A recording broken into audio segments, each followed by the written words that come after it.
So I'm Sarah Crossland. I'm from the National Churches Trust. As Julie said, some of you might be vaguely thinking I look sort of familiar.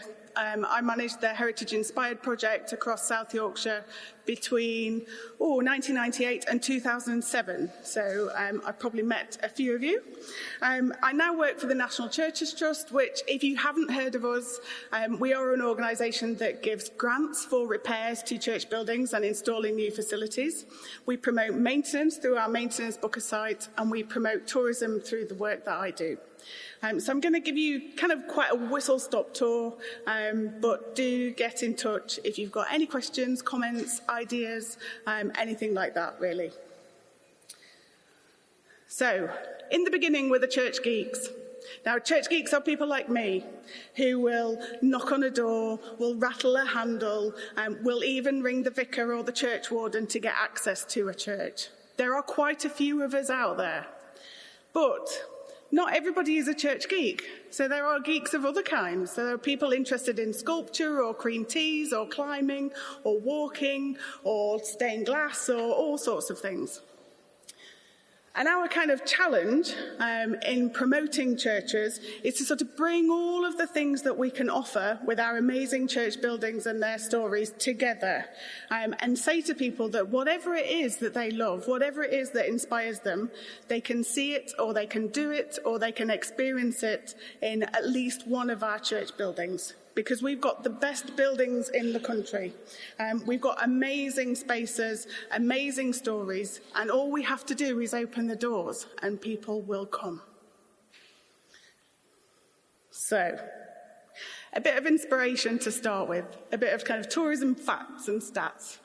So there are lots of figures bandied about how many people visit churches, and actually in reality we don't really know, and it's one of the things that we are trying to tackle from next year is kind of look at how many people actually come through our doors. So Visit Britain estimate that around 40 million people a year visit churches. Visit England say 55% of all day trips involve a visit to a church or a cathedral. Most visits to churches do actually involve overnight stays because they're people who perhaps come and stay with family and friends or are going away for the weekend and will pop into the church while they're there. The Ecclesiological Society say between 700 and 4,000 people visit a church each year. Now that seems like a huge difference, doesn't it, between 700 and 4,000. And actually for most individual churches we don't know what the figures are. But we do know that visits to churches also include spending on souvenirs in local pubs and shops and all that kind of thing. So opening your doors to visitors is not just benefiting you and your church and your sort of immediate community as in the congregation, it's also benefiting your wider community, your village, your town, your local pub, your shop, your post office, all of that kind of thing. Tourism is the 5th largest industry in the UK. It's worth over £257 billion a year and represents about 10% of our GDP. So it's huge, hugely important. And again, our churches hold those stories that tourists want to hear and visitors want to hear. In South Yorkshire, tourism is worth about £7 billion a year. Which is perhaps more than most people think. People don't imagine people coming on holiday to South Yorkshire, but actually they do. Record-breaking numbers came to Yorkshire last year with a 12% increase in inbound travel and a 21% increase in people staying overnight during the summer. And spend is also up. So there's a huge opportunity out there. People are coming. It's just about getting them into your church and to experience your stories, your heritage. And the questions really that you should go away from today thinking about are we getting our share? Are we getting our share of kind of people through the door? Are we getting our share of spend? And what are we telling those people when they come? You know, are we giving them our stories and our heritage? Are we giving them access to that sacred space, that peaceful atmosphere? So, in terms of visitors to churches, we know that there are about 40,000 Christian places of worship across the UK. So that's a huge number, and about 10,000 of medieval origin. So what makes your church unique? What will make people come to you? Maybe you could actually work together with the other churches in your area and put together like a route, a trail or a walk or something like that. We know that people come for lots of different reasons. So they might be local people, they could be day trippers, people coming for specific reasons, so educational groups, local special interest groups, that might include like the WI or the Mothers Union coming on a trip, people who come to exhibitions or concerts, people looking into their family history, people who wander into the church while they're out on a walk and it rains and they think, oh, we could pop in there because it's dry. So all sorts of different reasons why people come in. But we do know that the number of people visiting heritage sites because they're interested in history and stories is increasing. And that churches around the country are looking at expanding and widening the use of their buildings, and that tourism is a really good thing to look at, often alongside other things, so alongside the bakery, alongside the shop or the library or other things that you might put in. But tourism and telling your stories is a really important aspect of that, and can be I don't want to say bolted on, but kind of added into any project that you apply for. Telling your stories can be added into any repair project, any installation project that you apply for funding for. So next I'm going to bust some myths. So I'm actually going to ignore the top four because Kay from Ecclesiastical, who's coming after me, is going to talk about security, which is the number one issue that people talk about when we talk about opening churches. So I'll skip past the first four. But these are real problems that have arisen and being given to a colleague of ours, Ian Simpson, who's the church buildings officer in Liverpool. And on the right-hand side are his responses. So, our church isn't very interesting. Now, this is something we hear quite a lot, particularly with more modern buildings. But in reality, every church is interesting. You've all got something unique. You've all got social history, even if you don't have what you think is amazing architecture. You've got brilliant stories and people, and that's really what people are interested in. They don't tend to, unless they're the proper church geeks, they don't tend to gravitate towards a particular piece of stone. They'll gravitate towards stained glass windows or monuments, things with people in. Things that they can relate to. Secondly, people will leave mud or dirt or whatever. And yes, that's true, they might, particularly if you're a rural church and you welcome walkers. But I guess it's just about priorities, and thinking about what's more important. Is it that you're open and welcoming and accessible to everybody, or is it that you might have to sweep up? Dogs might come in, same issue, I guess, really. Lots of churches actually do pet services. I'm sure some of you do. And actually one of the PR campaigns that we're planning to promote churches in the next few weeks is about pets in churches. And we've had loads of brilliant pictures of cats and dogs in churches. And then finally, this one's a bit out there. We once caught a couple at it in the church. So this is pretty rare. In fact, this may be the only example. And it is pretty extreme. But the whole idea of kind of people might do things that we are not necessarily comfortable with in our churches. Now, there's nothing wrong with you explaining nicely how you would like people to behave in your space. But actually, Ian's response to this was something completely different. He simply said, Jesus met some dodgy characters, and shouldn't we be welcoming to everybody? And explain to people how we want them to behave. So next, I'm going to do a quick straw poll with you because I want to kind of make a little point about technology. Now, Neil from InfoPoint might recognise this because I think I pinched it from him. So, could I ask you all to stand up, please? This is an after-lunch activity.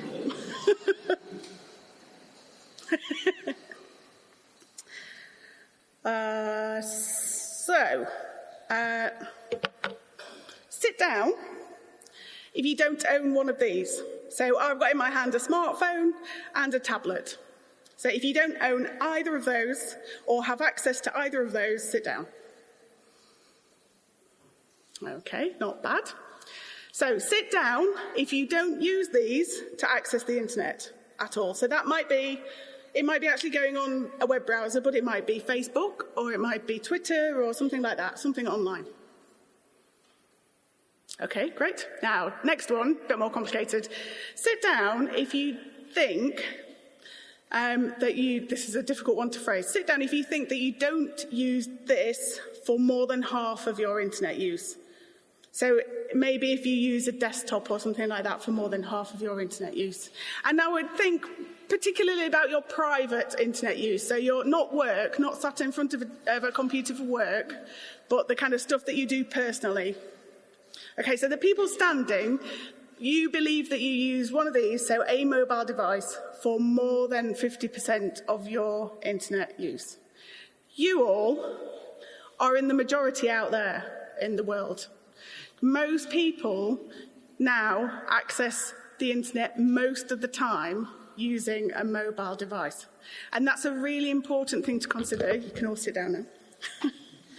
That's a really important thing to consider when we come on to looking at developing interpretation or thinking about how you're going to publicise your building or your activities or your events, things like that.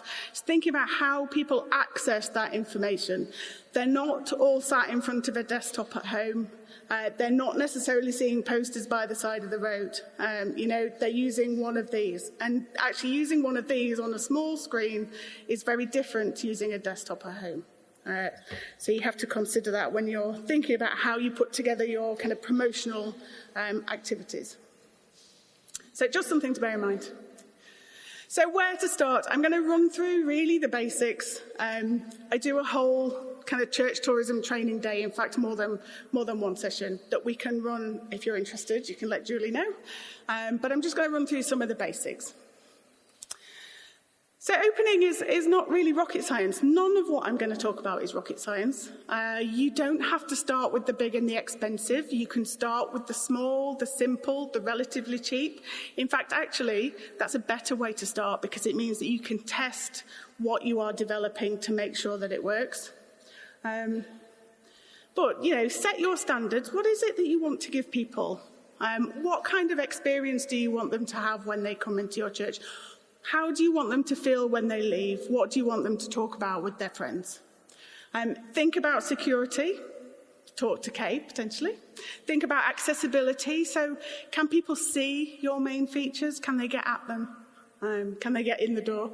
And think about health and safety. Now, you don't have to go crazy with this. And again, Kay will talk about things like risk assessments.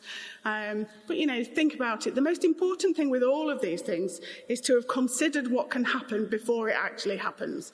Because then at least you've got a plan kind of in hand. So, what we want to give people is the perfect welcome. Some of you from the cathedral might recognise one of your guides or ex-guides. You might not be here anymore. But, first impressions count. We all visit other places, right? So we all go to historic houses, castles, shops, restaurants, cafes, all those places. We all know what we expect. And people visiting your church are no different. So they would like a nice welcome. If there's somebody there to welcome them, so a person, they would like them to say hello. But they perhaps don't want to be bombarded, just as you don't like to be bombarded in a shop.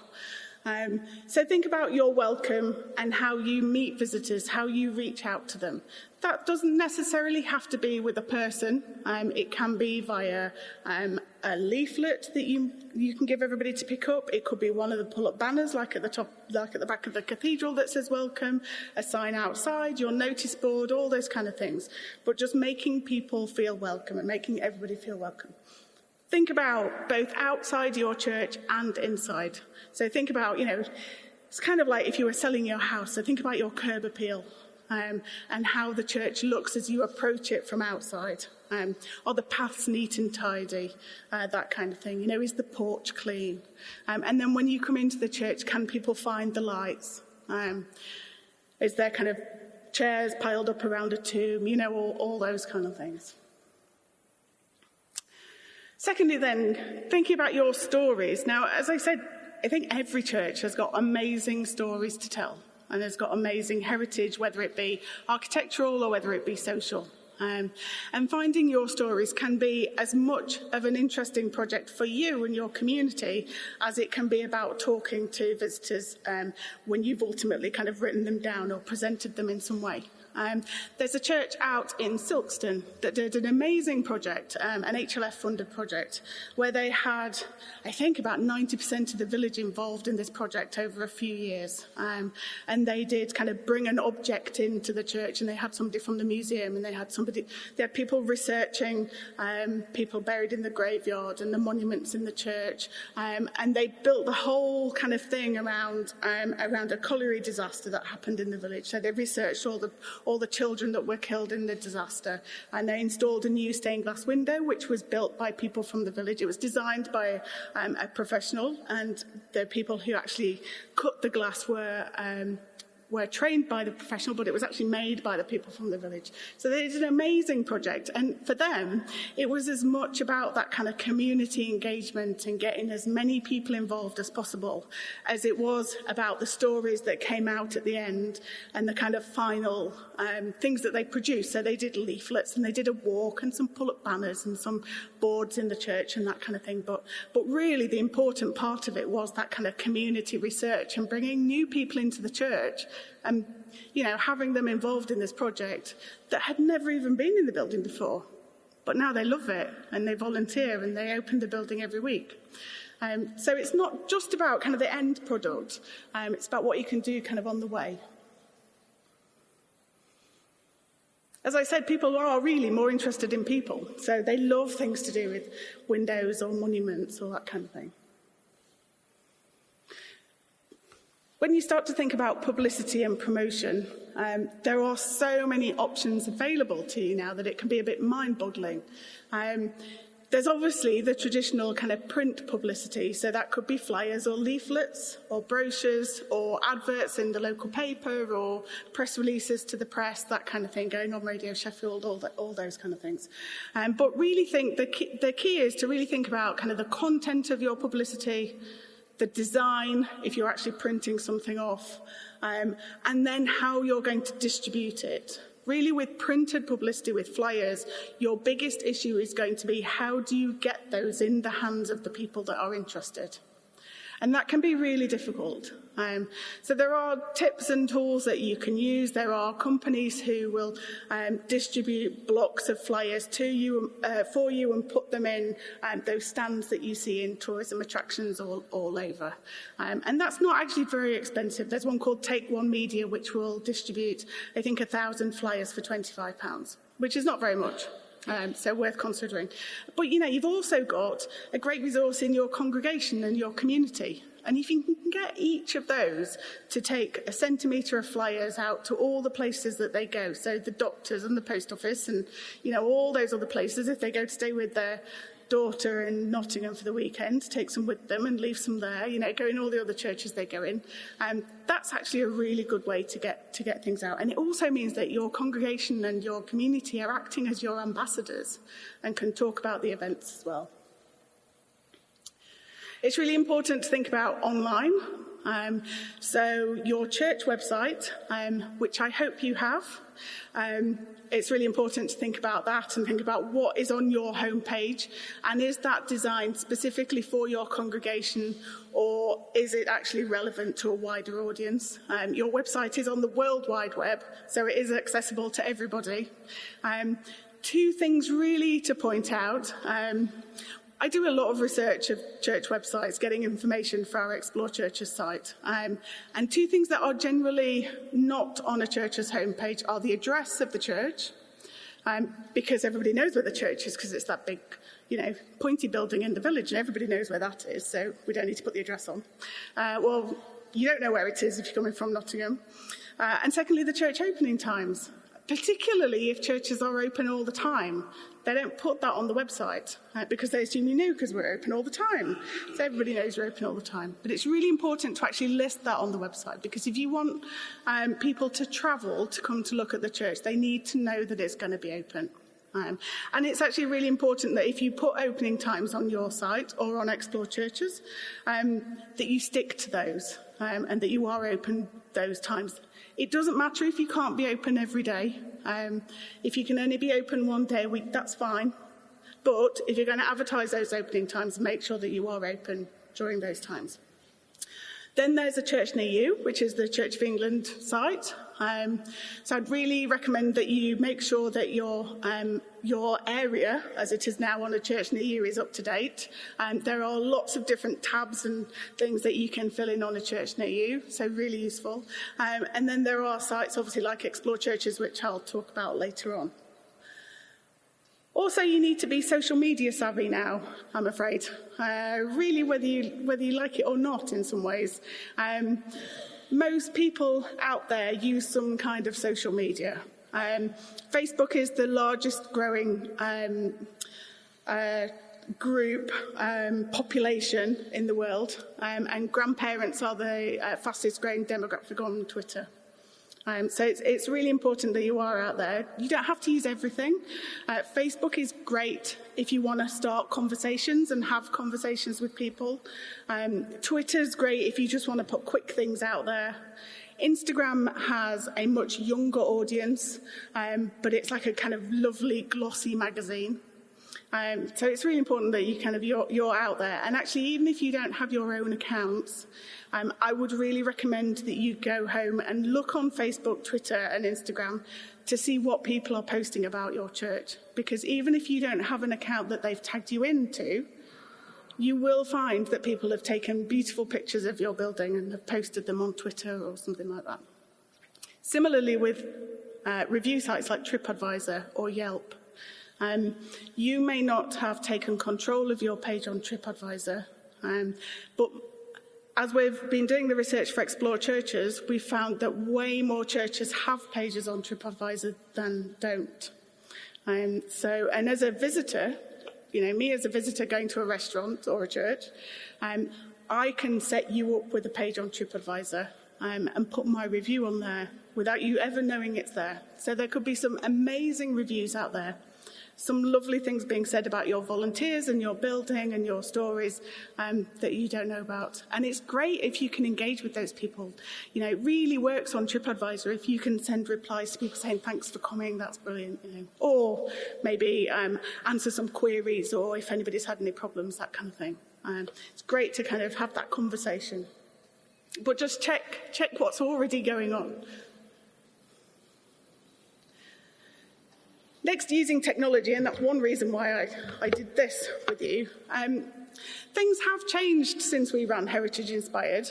So we did some brilliant things. We printed leaflets and we did boards and pull-up banners and walking leaflets and all sorts of things. I think if we did the project now, we'd go about it in a completely different way, because digital and technology has meant that we can produce interpretation and publicity that is far more engaging and far more interesting for people, both in the way that they use it and the information that you can get across.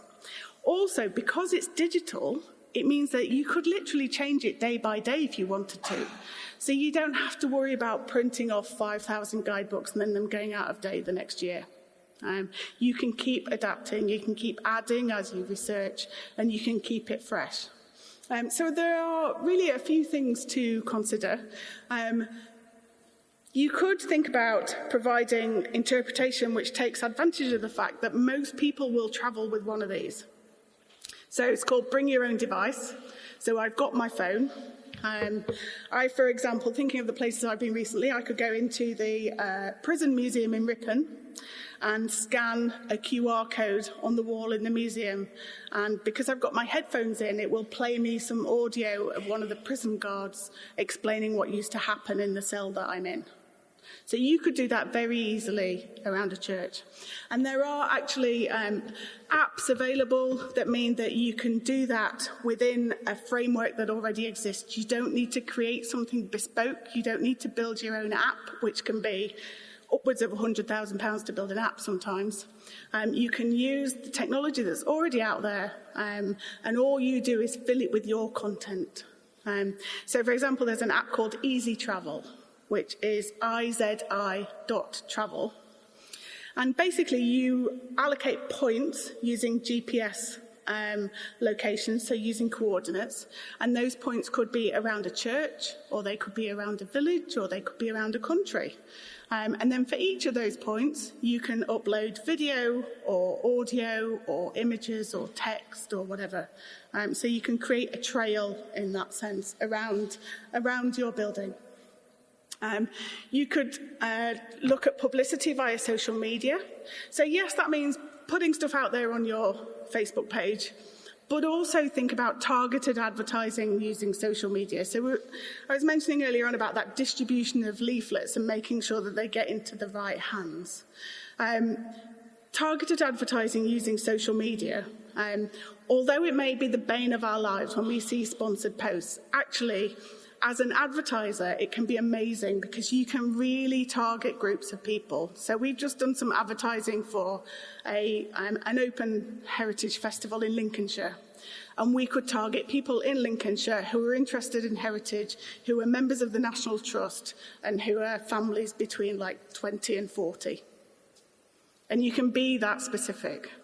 Now, I don't want you all to worry and go away from here thinking that they can find you as an individual, because that's not the case. But you within a group, you can find. And that can really help you to target people in your local community or particular groups that you think might be interested in whatever it is that you're putting on, so your event or whatever.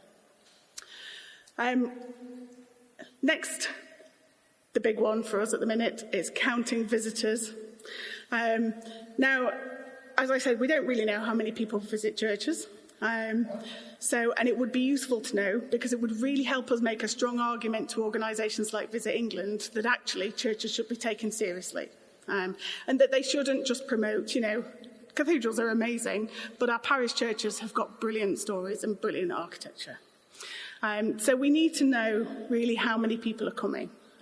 There are a wide variety of visitor counters that you could use. And they range from, a person sat with a clicker to a guidebook, to using bits of technology like laser counters, or even face recognition, or ones in a mat under a floor.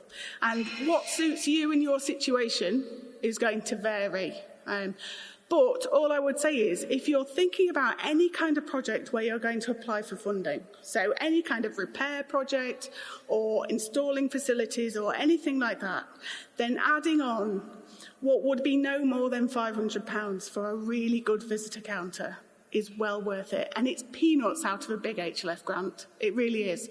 But for you, knowing how many people come in and when they come in could be really important, especially in showing HLF that you're actually getting more people in, And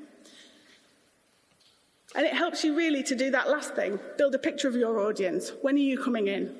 When are people coming in?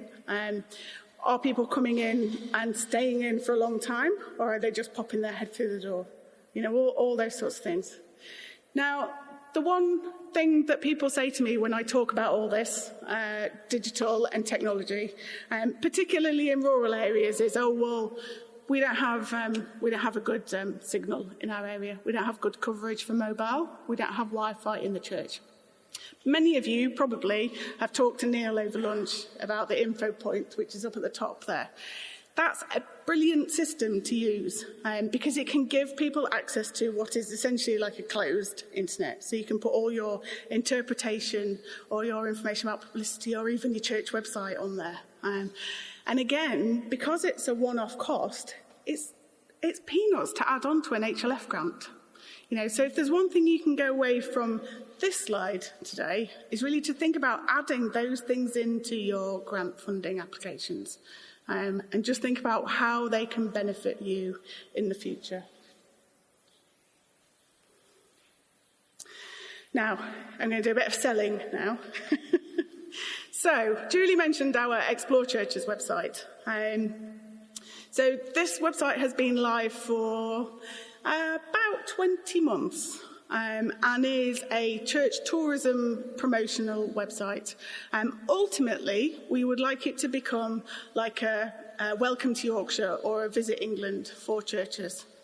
A place that promotes all churches, their stories and their architecture, and gives accurate, up-to-date information about visiting for the church geeks like me, but also, and more importantly, for the people who don't know that they love churches yet.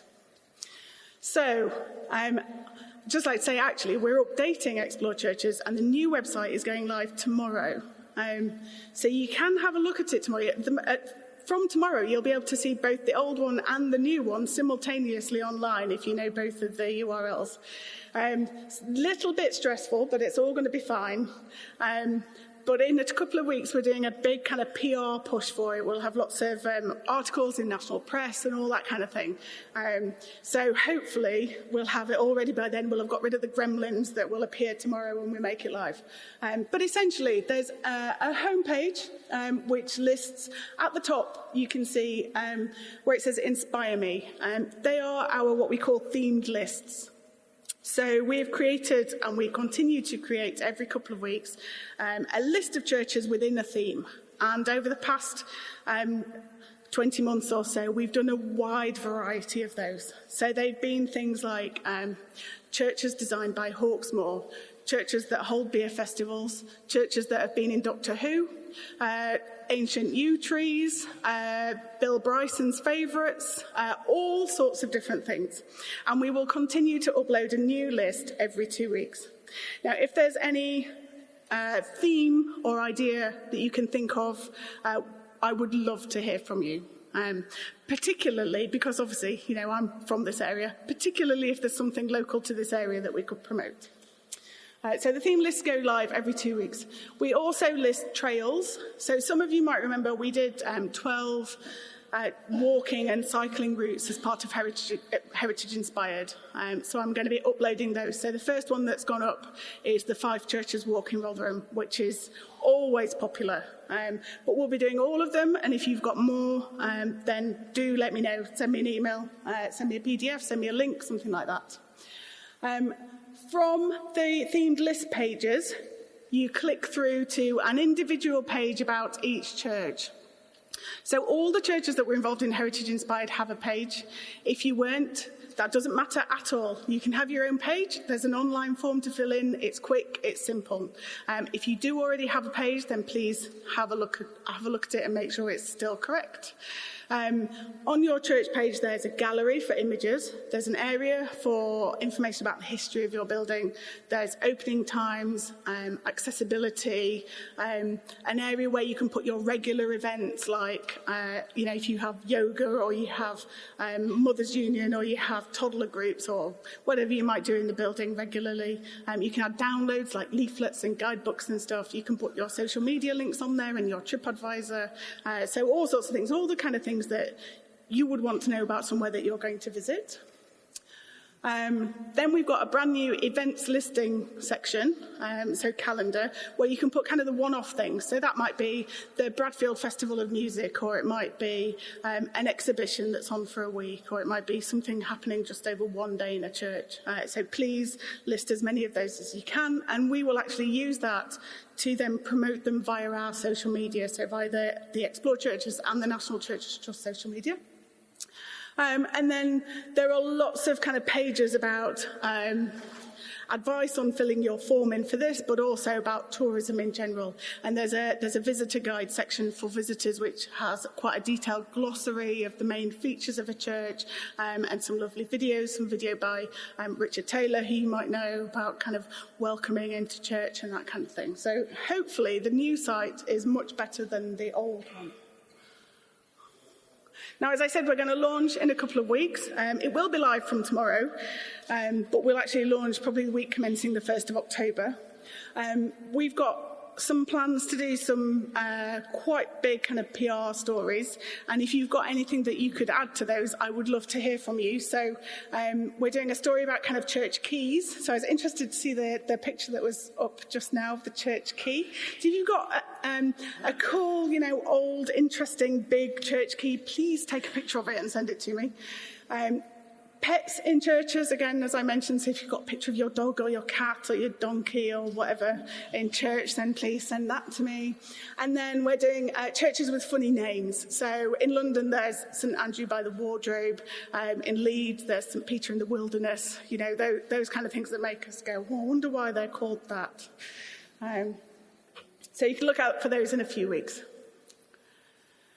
Finally, this last thing from me, we have also, very excitingly, but it's quite busy at the moment because everything comes at once like it does, we've been awarded some money from Visit England to specifically promote faith tourism to the American market. So that means people who are coming over here as part of a faith group, so maybe from a church, or maybe because they're interested in the Pilgrim Fathers or something like that, but they're coming over predominantly for faith-based reasons from America. As part of this project, we've only got 6 months worth of funding. The pot finishes in March, so we have to be quick. But we're going over to do a couple of sales events in America, so we're going to Texas in 3 weeks to talk to people there. And what we need to sell to those tour operators when we go are kind of like red letter day experiences. So things that we could bring a group of Americans over to come and do something specific in your church. So something exciting, something different, something that might be just for them. So as examples, we're talking to Boston Stump about doing a Boston Tea Party in the church, or Lincoln about going to see their unique vestments, or doing something to do with Magna Carta and its, and its effect on the American Constitution. Or maybe in Cumbria, we're talking about going and doing like a pilgrimage up a mountain and doing a service at the top. Or similarly in Cornwall, there's a church on a beach in Cornwall where we could do some sort of barefoot thing. So if you've got any ideas, anything that you could offer, either in your church, remember that this is a group of people who will be coming over to do a tour of the UK. They will be wanting to spend money, so you can charge them a reasonable amount. It doesn't have to be something that you do now. It doesn't have to be something that you do kind of in-house and that you do yourself. You could get, the local baker to come in and do a class in the church or something like that. Talk to your potential local partners, but just have a think about it. Long term, for Explore Churches, this will mean that we'll have an area on the website where we can put kind of bookable tours and experiences. So come April, when this pot of money is finished, we will be happy to promote sort of any kind of bookable tour or things like that. And we'll be able to provide you with the service to book it through the website, so you don't have to have your own bookability on your website. But for this first 6 months, it's all about kind of these groups of, hopefully, rich Americans coming over and spending their money in our churches. So that's it from me, I think.